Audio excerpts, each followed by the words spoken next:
warahmatullahi wabarakatuh. Selamat pagi semuanya, selamat berjumpa lagi dalam acara Bincang-Bincang di channel YouTube SMK Negeri 11 Bandung. Pada kesempatan hari ini kita sudah kedatangan seorang tamu istimewa gitu ya. Beliau bernama lengkap Ahmad Syarif, Pak Ahmad Syarif, dan beliau adalah CEO dari Cyberlabs. Nanti kita cari tahu gitu apa sih itu Cyberlabs gitu ya, dan hari ini kita mau sharing tentang apa saja. Mungkin Pak Syarif, selamat pagi. Selamat pagi juga, ya, Bu. bisa disapa dulu teman-teman kita ada di channel YouTube SMK 11. Iya, terima kasih, Bu. Oke, selamat pagi teman-teman SMK 11. Perkenalkan, nama saya Ahmad Syarif. Saya adalah founder dan juga CEO Cyberlabs, yang merupakan perusahaan digital solusi atau perusahaan yang memang fokus memberikan solusi digital buat teman-teman pengusaha di Indonesia. Ya, luar biasa sekali ya, masih muda gitu ya, tapi sudah jadi CEO gitu ya. Ini satu perusahaan yang bergerak di bidang digital solution. Ya, baik, nih Pak Syarif, kita sudah mempersiapkan banyak hal untuk ditanyakan ya, kayaknya penasaran banget ya, apalagi anak-anak SMK. Saya juga pernah dengar ya backgroundnya Pak Syarif nih, kalau tidak salah alumni SMK. Iya, juga, betul, ya. betul, Bu, Ya, betul. Iya. Mudah-mudahan nanti dari bincang-bincang kita pada hari ini bisa menginspirasi pemirsa semua, terutama siswa-siswi SMK, tidak hanya di SMK 11 tapi juga di seluruh Indonesia ya Pak Syarif. Amin, Ya, amin. Mudah-mudahan. Iya. Nah, Pak Syarif, kita berbicara tentang SMK nih ya, gitu ya, atau siswa SMK. Mungkin selaku alumni gitu ya dari SMK itu sendiri, bisa digambarkan nggak sih kemampuan atau kompetensi apa saja sih yang seharusnya dimiliki oleh siswa sesuai dengan bidang keahliannya gitu ya? Kalau Pak Syarif mungkin di IT berarti ya sesuai dengan keahliannya. Betul. Kalau sesuai keahlian, sebenarnya kan kalau SMK sendiri kan itu memang sudah punya jurusannya masing-masing ya, Bu ya, kayak gitu ya. Kalau saya sendiri memang awalnya memang di bidang komputer atau RPL, rekayasa perangkat lunak, kayak gitu. Tapi memang kalau kita bicara kalau SMK itu memang sebaiknya para lulusan SMK itu tidak hanya memiliki yang namanya itu kita bilang kan kompetensi-kompetensi yang diajarin itu hard skill. Tapi memang kita memang wajib atau berfokus pada yang namanya soft skill. Apa kayak saja gitu. itu mencakup apa sih? Iya. Nah, soft skill di sini kan banyak ya, seperti leadership, bagaimana kita berkomunikasi, kemudian bagaimana kita bisa menghadapi tantangan saat ini yang makin kesini makin menantang ya, Bu ya. Apalagi dengan adanya corona seperti ini ya.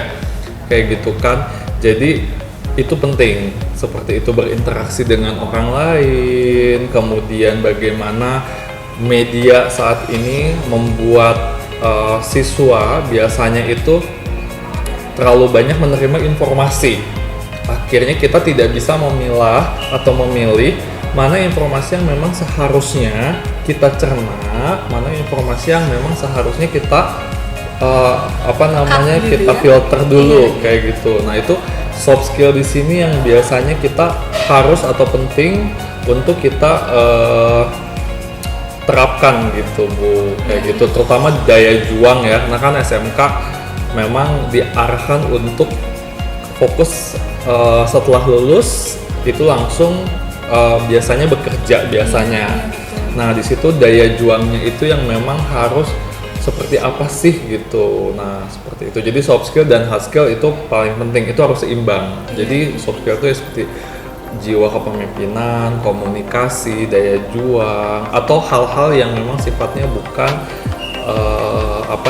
hard skill atau yang akademisi yang memang biasa kita terima di sekolah kayak gitu. Betul sekali. Jadi tadi harus dicatat ya, para pemirsa sekalian, ada dua skill penting yang harus penting. Yang pertama adalah hard skill yang berkenaan dengan kompetensi sesuai dengan jurusannya, tapi tidak ketinggalan juga. Yang kedua adalah soft skill-nya tadi yang sudah dijelaskan ya, berhubungan dengan kepemimpinan atau leadership, gitu ya, terus kemudian juga kemampuan bersosialisasi, menyaring informasi, dan daya juang tadi yang tidak boleh lemah gitu, apalagi zaman sekarang. Iya. gitu. Baik. Ya, baik. Tadi sharing yang menarik sekali ya dari Pak Syarif terkait dengan kompetensi yang harus dimiliki oleh siswa SMK. Selanjutnya nih Pak Syarif, Iya. bisa juga digambarkan kalau anak-anak SMK gitu ya, kalau Pak Syarif berarti backgroundnya RPL ya, Betul, gitu ya, betul. di SMK-nya ya.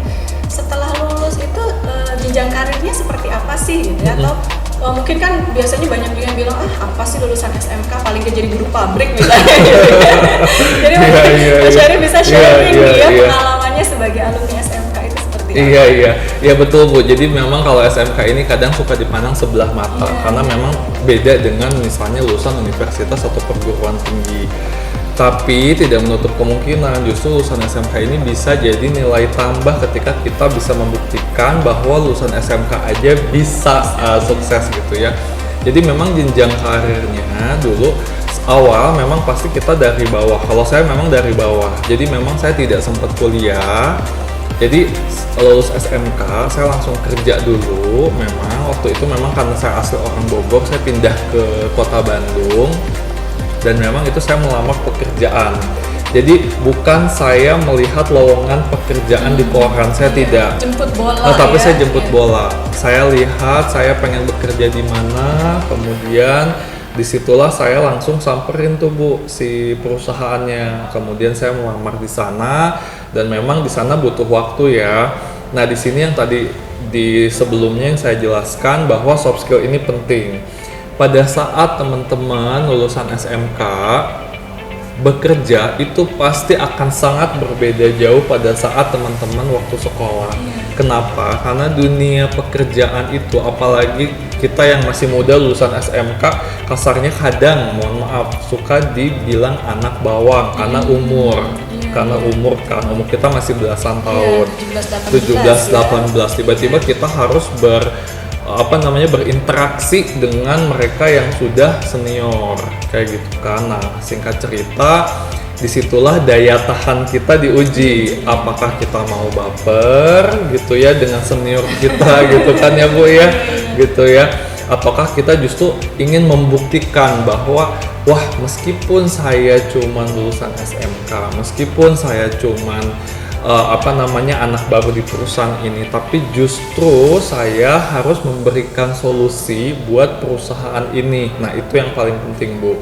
Jadi memang waktu itu saya memulai karir itu dari karyawan biasa, dulu saya jadi technical support Bu. Jadi tidak langsung jadi programmer, karena kan butuh waktu dan kepercayaan si bos gitu ya untuk benar-benar memberikan kepercayaan posisi kepada saya. Jadi saya mulai dari technical support. Setelah itu tidak lama buktikan dengan loyalitas, buktikan dengan solusi. Singkat cerita 3 tahun kemudian saya diangkat menjadi manajer, justru manajer buat para senior Bu. Karena memang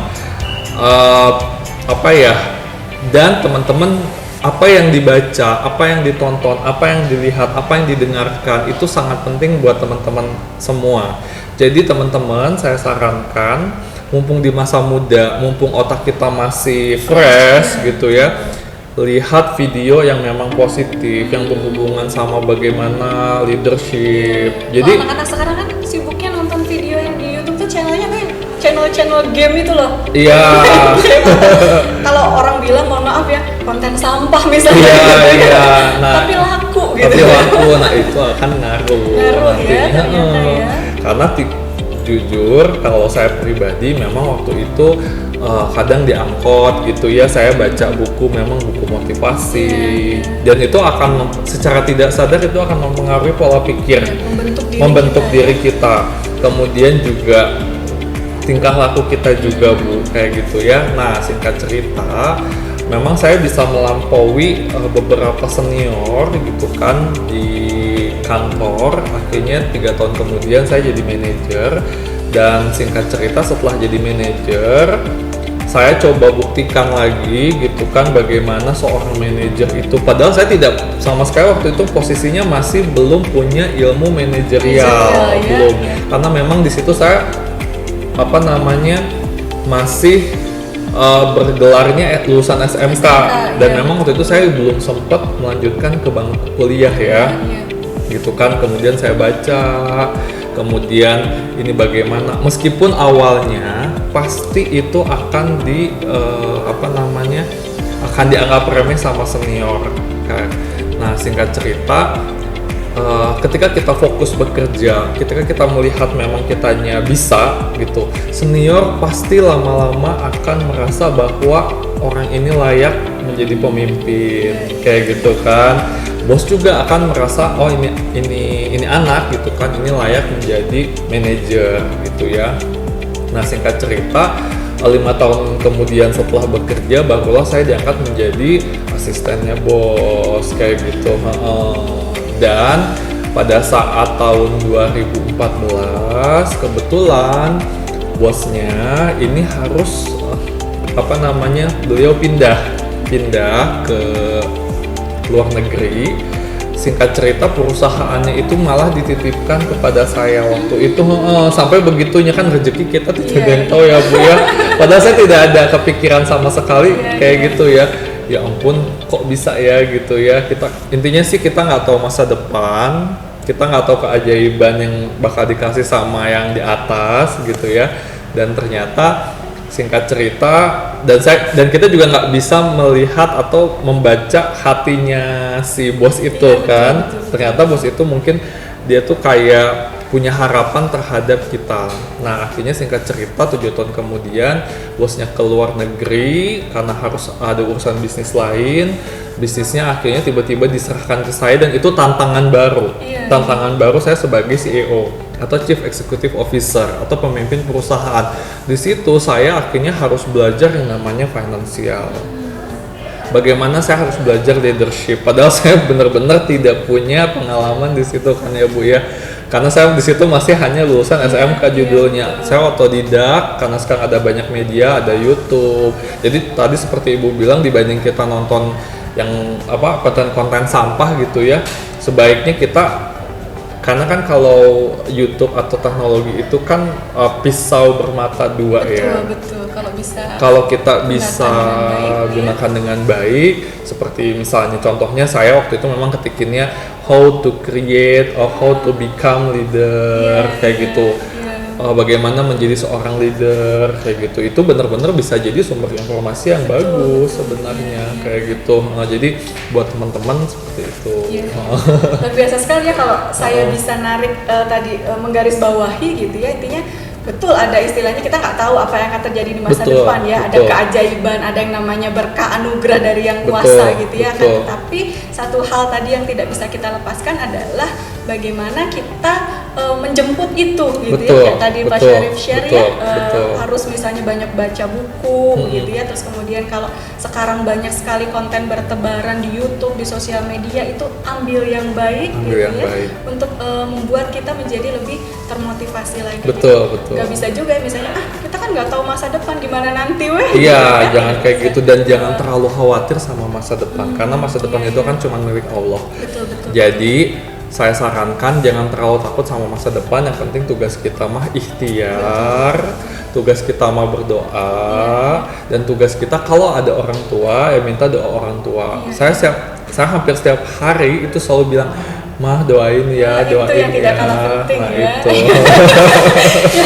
Para pemirsa sekalian, luar biasa sekali ya pesan dari Pak Syarif ini gitu ya. Jadi bukan hanya sekedar kita let it be lah istilahnya gitu ya, gimana nanti, tapi juga tadi usaha yang maksimal gitu ya. Kita tidak lepas juga adalah berdoa gitu ya, dan minta doa restu dari orang tua juga.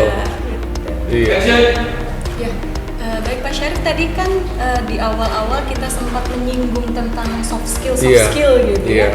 Artinya tadi disinggung bahwa alumni SMK itu dia tidak hanya fokus di hard skill atau penguasaan kompetensinya saja gitu, tapi ke soft skill juga gitu. Mungkin bisa dijelaskan lebih lanjut nih, karena memang kalau saya pengalaman mengajar di SMK, catatan dari perusahaan itu memang banyak seputar soft skill gitu. Kira-kira implementasinya dalam nanti dunia kerja itu seperti apa sih soft skill itu gitu? Iya, jadi kalau misalnya saat ini ya, kalau soft skill, kalau kita bicara soft skill, nanti implementasinya adalah biasanya si pemilik perusahaan atau bos gitu ya, entah itu kita cita-cita mau jadi profesional itu berarti pegawai katakanlah ya, atau apapun itulah ya, atau mau jadi seorang wirausaha gitu ya. Karena kan saya bermula dari seorang pegawai, kemudian tahun 2014 baru saya berbisnis dengan mendirikan usaha saya sendiri. Nah, soft skill di sini yang memang yang paling harus dilakukan adalah, yang paling penting adalah satu, yang tadi saya bilang Bu, satu daya juangnya, satu, kedua sifat untuk selalu penasaran dan selalu ingin belajar, kedua, kemudian yang ketiga adalah kemampuan untuk selalu bisa, kalau kita bilang EQ ya, emotional questionnya kayak gitu kan. Jadi ibaratnya bagaimana kita bisa berempati kayak gitu kan, berempati entah itu dengan lingkungan sekitar, bagaimana kita bisa membantu teman, bagaimana kita bisa seperti apa kayak gitu ya. Nah, atau mencari solusi. Jadi kalau saya bilang, karena saya suka baca buku, nah tadi kan ini juga sebenarnya kutipan dari buku ya, buku motivasi yang saya baca. Jadi banyak sekali ketika kita mendapatkan tantangan di tempat kerja atau dimanapun, itu berfokus pada masalah. Contoh misalnya corona seperti ini, kita selalu berfokus pada coronanya, tapi tidak jarang yang berfokus pada solusi kayak gitu. Nah, jadi kalau saya sarankan pada saat teman-teman lulusan SMK yang memang nanti dapat tantangan dari bosnya, oke, kamu harus misalnya target penjualan atau target bikin apa atau target apapun, target pekerjaan ya. Nah, itu jangan berfokus pada aduh kok targetnya ini. Berarti teman-teman berfokus pada masalah, tapi berfokusnya pada solusi. Karena kalau kita sudah berfokus pada solusi, itu mesin kreativitas kita itu secara tidak langsung akan bekerja. Dan hati kita pun tidak akan kayak gundah gulana ya. Karena kalau kita galau, karena kalau kita berfokus pada masalah, kita pasti akan kayak selalu mengkritik bos, kemudian kita malah tidak akan nyaman di kantor, dikasih tantangan kita malah sibuk ngomongin bos misalnya kan, bukannya fokus pada solusi. Nah, memang fokus pada solusi itu penting. Nah, bagaimana fokus pada solusi nantinya itu akan meningkatkan atau membantu kita untuk menstimulasi mesin kreativitas kita, bagaimana nih caranya nih. Nah, dan itu bisa mengimprove secara tidak langsung mengimprove diri kita atau mengupgrade diri kita. Karena kita fokus pada solusi, nanti kitanya kan akan mencari tahu kayak gitu. Jadi kita akan sibuk dengan hal-hal yang memang positif aja Bu, kayak gitu kan, seperti itu. Jadi dan benar-benar itu akan sangat berguna pada saat bekerja ataupun teman-teman berkarir, entah itu sebagai profesional, bekerja sebagai wirausaha atau sebagai pengusaha kayak gitu. Iya, saya juga pernah dengar juga satu ungkapan nih yang saya dapat dari pelatihan tentang dunia kerja juga. Kalau hard skill itu memang akan mempermudah kita dapat pekerjaan. Betul. Tapi soft skill itu yang akan mengembangkan karir kita ke depannya. Betul. Tidak bisa cukup hanya misalnya kalau tadi alumni RPL nih gitu ya, hanya cukup dengan ilmu programmingnya saja gitu ya. Sementara soft skillnya tidak pernah kita asah. Betul. Jujur Bu, saya itu RPL itu saya banyak yang lebih jago dari saya. Banyak yang lebih jago dari saya gitu ya waktu ketika saya SMK. Banyak yang lebih hebat bikin programnya, banyak yang lebih jago matematikanya gitu kan. Tapi iya tadi, kemampuan soft skill itu yang membedakan saya dengan teman-teman yang lain kayak gitu. Jadi itu penting. Iya. Catat baik-baik ya pemirsa sekalian. Jadi soft skill itu adalah satu hal yang sangat penting. Betul. Gitu ya. Sebenarnya bukan hanya di dunia kerja saja. Betul. Ya, tapi hampir di semua aspek kehidupan. Betul. Ya. Karena tadi hubungannya kan bagaimana kita juga dengan EQ tadi ya, mengatur emosi, kecerdasan emosional dan lain sebagainya. Ya. Pesan yang betul-betul harus kita. Action. Ya, mungkin Pak Syarif juga bisa share ya selanjutnya. Kalau sudah lulus SMK nih ya gitu ya, tips-tipsnya setelah anak menjadi statusnya alumni nih gitu ya, apa sih yang bisa mereka lakukan atau apa sih yang bisa mereka persiapkan untuk menghadapi masa depannya? Bukan meramal masa depan ya. Iya. Jadi saya mungkin ini ya, apa namanya, kalau saya sarankan saat ini, karena kan memang saat ini dunia sudah cukup sangat berubah ya Bu ya. Jadi dunia ini memang penuh kompetisi, penuh tantangan, kemudian juga baik itu berkompetisi bukan sesama manusia lagi, tapi juga berkompetisi dengan mesin. Makanya kita bilang ada era 4.0 kayak gitu. Nah, buat teman-teman yang ibaratnya oke, saya hanya lulusan SMK, kemudian saya harus seperti apa nih untuk bisa berkompetisi nanti baik itu di dunia kerja gitu ya. Nah, saya sarankan memang tadi pertama kita bicara adalah kompetensi atau IQ. Kemudian kita bicara EQ atau emosional yang tadi seperti soft skill. Tapi ada satu lagi Bu, satu lagi yang memang tidak bisa dikalahkan sama mesin atau tidak bisa digantikan oleh mesin sekalipun. Itu adalah LQ. L adalah love question atau cinta. Jadi kalau saya bilang IQ itu bicara kecerdasan. Itu bagaimana kita bisa berkarir ya, bisa A, bisa B, bisa masak, kemampuan logika atau kemampuan kompetensi kita. Betul. Kemudian kalau misalnya kita bicara untuk kita seperti tadi leadership dan lain-lain, itu masuknya adalah emosional. Bagaimana kita bisa berempati, kayak gitu kan? Bagaimana kita bisa bersosialisasi. Tapi sepintar apapun mesin, mereka tidak punya yang namanya sikap cinta, atau hati. Nah, bagaimanapun mesin tidak punya hati ya. Itulah yang dianugerahkan sama Tuhan oleh manusia. LQ ini yang paling penting, yang memang itu yang tidak bisa digantikan oleh mesin sekalipun. Jadi buat teman-teman, bentuknya seperti apa nih? Bisa dicontohkan? Ya, LQ ini sebenarnya lebih ke kayak kreativitas. Kemudian, jadi gini, kalau misalnya kita pengen posisinya naik pangkat atau kita ingin berkarir, itu kita pakai IQ. Tapi kalau kita ingin dihormati, gitu kan, kita pakai IQ. EQ, mohon maaf, EQ. Kalau kita pengen dihormati. Kalau kita pengen kalau kita pengen jadi leadership. Tapi kalau kita pengen dihormati, gitu kan, itu pakai LQ seperti tadi. Jadi beda.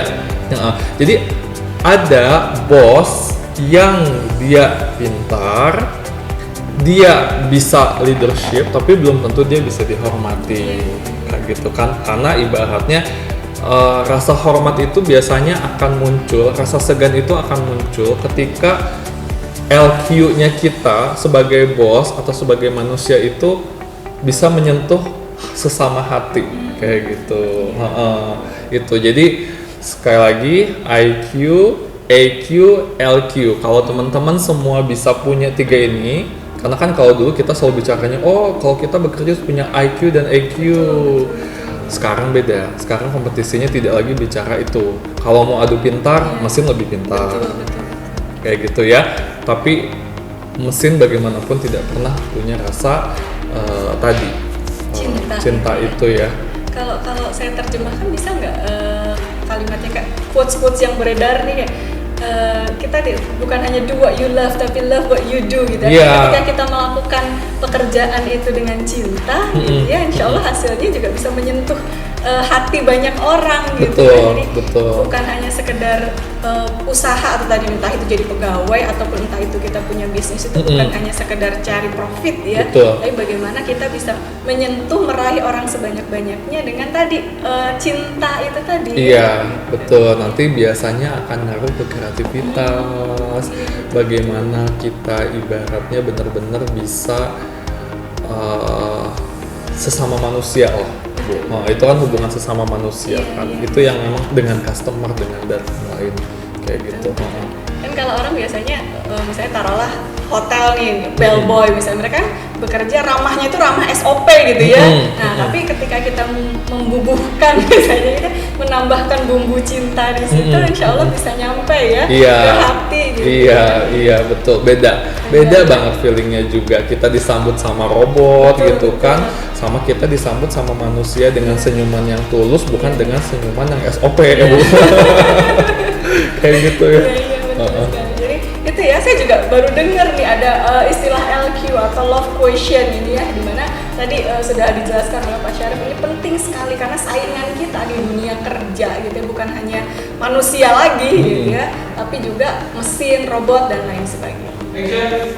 Ya, baik Pak Syarif, kita kan udah ngobrol panjang lebar tadi ya tentang bagaimana lulusan SMK itu bisa membuktikan dirinya gitu, Iya. berkarya, baik itu tadi dunia kerja maupun kalau mereka mau memilih jalan seperti Pak Syarif nih, setelah bekerja sudah dapat pengalaman kemudian berwirausaha ya, membuka perusahaan sendiri. Nah, kalau bicara kondisi kita saat ini nih Iya. kan beda ya Pak Syarif ya, mungkin ya sebagai pelaku dunia industri ini Pak Iya. Syarif mungkin bisa digambarkan perbedaannya apa sih yang terasa gitu yang dirasakan antara dulu yang sebelumnya gitu ya, dunia industri sebelumnya dengan sekarang nih pada masa Iya. pandemi ini gitu. Iya, sebenarnya pandemi corona ini bisa disebutkan tantangan dunia. Saya tidak bilangnya krisis dunia ya, meskipun pada kenyataannya seperti itu. Tapi kan di sini tuh manusia itu benar-benar seperti menjadi karena kasus corona ini seperti kita itu sama-sama bersama gitu ya, untuk bagaimana menyelesaikan masalah bersama, tidak hanya satu negara aja atau tidak hanya satu kota saja. Nah, dan memang apa yang harus dipersiapkan yang pertama adalah ini banyak sekali antara yang kalau saya bisa bandingkan antara normal dengan pada saat setelah corona, itu memang satu, bagaimana perbedaannya itu dari segi kita itu dipaksa untuk bisa benar-benar fokus, atau mungkin yang tadinya tidak kepikiran, yang tadinya mungkin hidup nyaman dengan konvensionalnya Di gitu zona ya, di nyamannya zona masing-masing nyamannya ya. masing-masing, tiba-tiba kita harus sesuatu yang baru, yang ada istilahnya kan menjaga jarak ya Bu Itu ya. AKB sekarang, adaptasi kebiasaan baru. Seperti itu. Nah, disinilah memang peran teknologi cukup besar kayak gitu ya. Jadi buat teman-teman, nah yang memang biasanya mungkin baik itu profesional atau sebagai wirausaha gitu ya, yang memang tiba-tiba, aduh kok saya harus, yang tadinya mungkin kalau meeting itu selalu harus ketemu secara fisik gitu ya, itu sekarang sudah dipaksa untuk menggunakan teknologi seperti itu. Jadi sudah membiasakan. Yang tadinya beralasan, biasanya kan kita beralasan, aduh saya gaptek nih gitu kan, padahal setelah dicoba nggak gaptek-gaptek amat, karena memang saya merasakan perbedaannya ketika kliennya saya itu sebelum corona, itu ketika kami bilang bagaimana kalau kita voice call aja, atau kita misalnya pakai webcam aja, misal kayak kan dulu video call kayak gitu ya. Nah, itu pasti mereka nolak. Pak Syarif bisa gak datang langsung ke Jakarta? Apa-apa harus ke Jakarta, sedangkan Jakarta Bandung itu kan nggak bisa sejam 2 jam. Belum lagi kalau macet. Belum lagi kalau macet ya, itu bisa ngambil 5 jam, saya cuman di jalan belum pulangnya. Nah, singkat cerita, karena ada corona ini gitu ya, tanpa harus saya paksa gitu ya, akhirnya ya kan kita menggunakan beberapa aplikasi video call, dan ternyata bisa kok gitu kan, meskipun beliau atau klien saya ini adalah ibaratnya orang yang memang bukan lagi milenial ya kayak gitu, atau bukan lagi anak muda kayak gitu. Nah, begitupun beberapa hal seperti tadi ya, beberapa anak muda ini kan dituntut untuk bagaimana baik itu sebagai kita mau jadi pengusaha atau apa, itu bagaimana kita mengoptimalkan teknologi kayak gitu, entah itu bentuknya video, entah itu kita bentuknya sosial media, entah itu dalam bentuk apapun lah ya teknologi gitu ya. Jadi jujur meeting yang harusnya cuma sekali 2 kali dalam satu hari sekarang bisa dilakukan 5 kali karena kita ibaratnya tidak perlu berpindah ruangan, kita cukup dengan internet gitu ya, kita bisa menyelesaikan itu dan ternyata tidak ini juga, maksudnya tidak bukan sesuatu yang memang sulit juga untuk diterapkan kayak gitu. Jadi memang tantangannya adalah pembedanya itu kita di sini dipaksa untuk bisa memanfaatkan atau mengoptimalkan teknologi kayak gitu.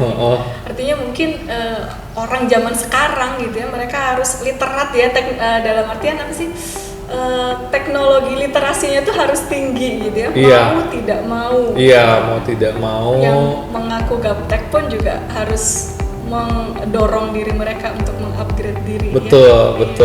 Luar biasa sekali. Saya sepakat sekali tadi dengan ungkapan Pak Syarif bahwasanya semua orang kan mengalami gitu ya kesulitan di masa pandemi ini dan siapa sih yang tidak mengalaminya gitu ya. Hanya saja tadi ketika kita mau melihat dari sisi yang positif gitu ya, maka kita bisa menjadikannya sebagai satu challenge gitu. Anak muda kan seneng challenge ya.